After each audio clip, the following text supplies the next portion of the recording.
My mother-in-law came to stay temporarily and reorganized our entire home. My clever tactic prompted her departure within a day. I'm 34, and I've always considered myself a patient person. My wife often praises this trait, but even the most tolerant have their limits. Mine was reached last Tuesday. For background, my wife and I have been married for 6 years.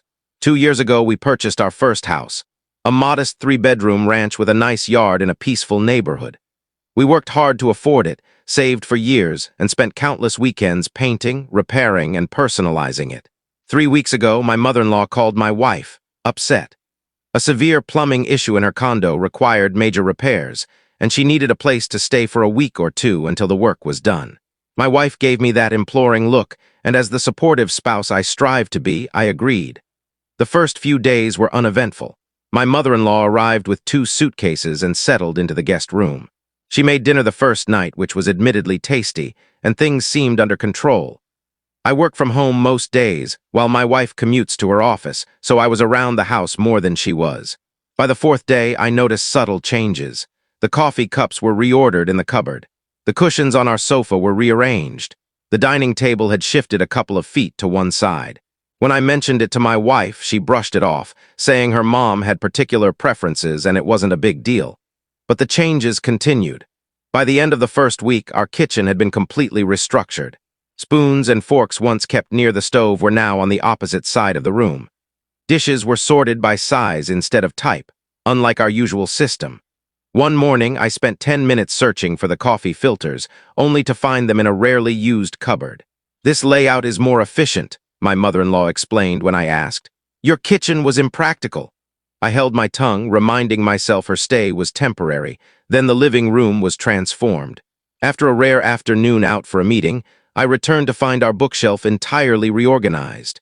Books once grouped by genre were now sorted by color.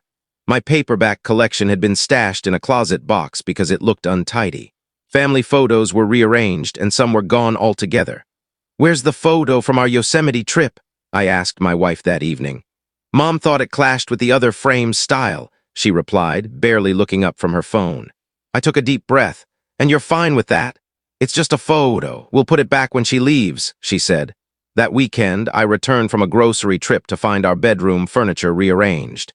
The bed now faced a different wall, the dresser partially blocked the closet, and my nightstand had vanished. "Your room's energy flow was off," my mother-in-law declared as I stood in the doorway, groceries in hand. "This setup promotes better rest." I later found my nightstand in the garage. Alongside other items from our home she considered clutter, including my childhood sports collectibles and a handmade lamp my grandfather crafted before he passed away. When I raised this with my wife that night, she sighed. "You know how she is. It's just for another week, then we'll fix everything." But the breaking point came when I discovered she'd tampered with my home office. My meticulously organized files were now in unfamiliar folders with a confusing color-coded system. My desk had been turned to face the wall instead of the window, where I liked watching the neighborhood during calls. Worst of all, she'd unplugged my custom PC to save power while I was out, causing me to lose hours of work on a time-sensitive project. When I confronted her, she dismissed me. "That computer wastes energy and staring out the window distracts you from work. I raised 3 successful kids. I know what I'm doing." That night, I couldn't sleep. The bed's new position felt wrong, my back ached from a chair she'd swapped into my office, and my frustration was at its peak. My wife slept soundly beside me, seemingly unaffected. I realized that without action, this temporary stay would reshape our home permanently. The next morning, after my wife left for work and my mother-in-law went to her weekly salon appointment, I acted. I started in the kitchen, restoring every cup, plate, and utensil to its original place. I moved furniture back to its rightful spots in every room. I fully restored my office, reconnected my computer, and retrieved all my personal items from storage. But I went further. In the guest room, her temporary space, I reorganized everything. I sorted her suitcase, folding her clothes using the Marie Kondo method she often praised and arranging them by color. I reordered her toiletries in the guest bathroom by size and usage frequency. I even sorted her purse, organizing receipts by date and aligning her credit cards alphabetically by issuer. I left a neatly written note on her bed. "I noticed your personal items needed better organization. I've optimized them for improved flow and efficiency." I hope you value these changes as much as I've valued yours. Also, I've restored the house to its original state, which is non-negotiable.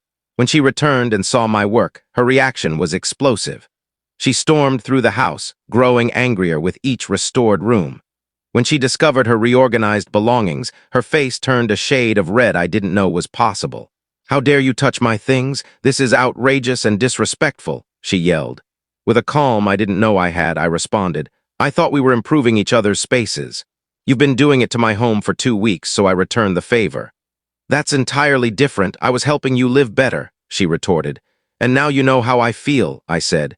"This is our home, set up how we want it. If you're staying here, you need to respect that."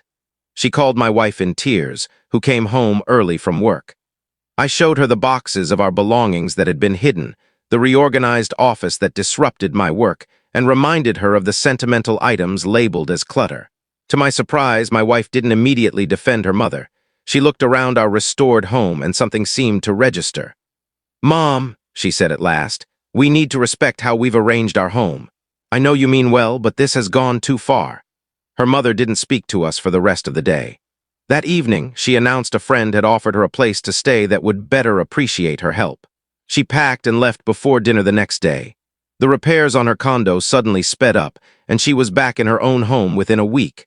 My wife was quiet for a few days afterward. Then one evening, as we sat on our sofa with our cushions exactly where we wanted them, she turned to me. "I'm sorry I didn't see it sooner," she said. "I grew up with her constantly rearranging our house, so it felt normal to me. But this is our home, not hers. I could have handled it better," I admitted, "but it felt like she was erasing us from our own space." "No, you got through to her in a way she could understand," she replied. "And honestly, I prefer our impractical kitchen." We're hosting her for dinner next month, but my wife has made it clear that this is our home. While her mother is welcome to visit, her redecorating days are over. As for me, I've learned that sometimes mirroring someone's actions is the only way to make them see your perspective. And I've never slept better than in my bed, positioned where I want it, in the home we built together.